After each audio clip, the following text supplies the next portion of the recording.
পদের মামলা তো একটা বড় প্রতিবন্ধকতা ছিল, কিন্তু সেই যাবতীয় জট নিরসন করে আমরা প্রায় 10,000 নিয়োগ ইতিমধ্যে আমরা প্রাইমারি ক্ষেত্রে করেছি। কিন্তু দুটি মামলা, একটি হচ্ছে ওই রোস্টারের মামলা, এটা আমাদের সুপ্রিম কোর্টে স্থগিত থাকার ফলে কিছু নিয়োগের মানে বাকি যে নিয়োগ, কিছু না বাকি পুরো নিয়োগটা থমকে আছে। কিন্তু আমরা আশা করছি এর মধ্যে মাননীয় মুখ্যমন্ত্রী আমাদের যেভাবে নির্দেশ দিয়েছিলেন, এই বাকি যে আগের যে জটগুলো আমরা চালাতে পেরেছিলাম, এই জটটিও আমরা খুব অচিরেই চালাতে পারবো বলে আশা রাখছি। এবং এটুকু বলতে পারি যে এই জট ছেড়ে গেলে গোটা রাজ্যে আবার শিক্ষকের কোনো অপ্রতুলতা বা কোনো অসুবিধা একেবারেই হবে না। দেখুন, বেসরকারি স্কুলের ক্ষেত্রে আমরা বেসরকারি স্কুলের উৎকর্ষ, বেসরকারি স্কুলের তাদের পড়াশোনার মান, বেসরকারি স্কুল থেকে সিবিএসই বা এসএসসি বোর্ডে দারুণ দারুণ স্টুডেন্ট বেরোয়, যারা সমাজে কৃতি হয়, প্রতিষ্ঠা পায়।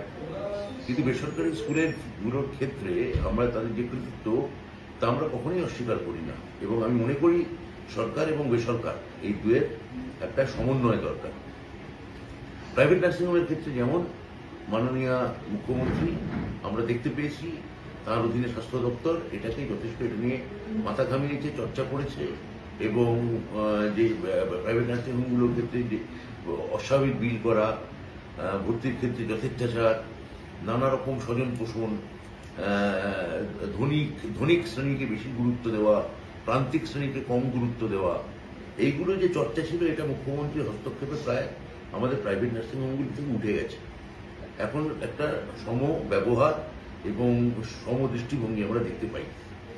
আমরা স্কুলের ক্ষেত্রেও চাই, প্রাইভেট স্কুলের ক্ষেত্রে, যে এই বেতন বৃদ্ধি। অনেক মধ্যবিত্ত অভিভাবকের এতে অনেক সমস্যা হয়। প্রচুর মধ্যবিত্ত অভিভাবক এই হঠাৎ করে বেতন বৃদ্ধি হলে তিনি তো মাসের শুরুতে একটা পরিকল্পনা করে রাখেন যে ছেলে মেয়ের ভর্তির জন্য তার এই খরচা আছে।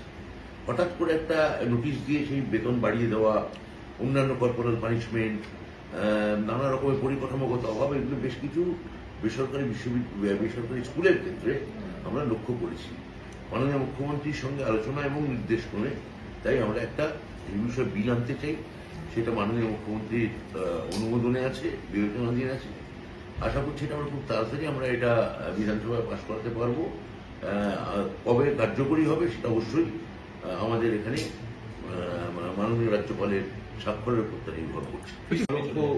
7 লক্ষ ভর্তি হয়ে বেশ কিছুটা ফাঁকা আছে, অন্যান্য স্ট্রিমে যাচ্ছে। অনলাইন হওয়ার পরে এখন পুরো ভর্তি প্রক্রিয়া আমরা সমস্ত পরিসংখ্যান হাতে পেয়ে যাচ্ছি। মাইন্ডসেটের প্রশ্ন, এটা যে আপনাকে প্রথম নিতেই হবে, নিতে তো হবেই, মানে কি করবে, চাকরি প্রত্যাখ্যান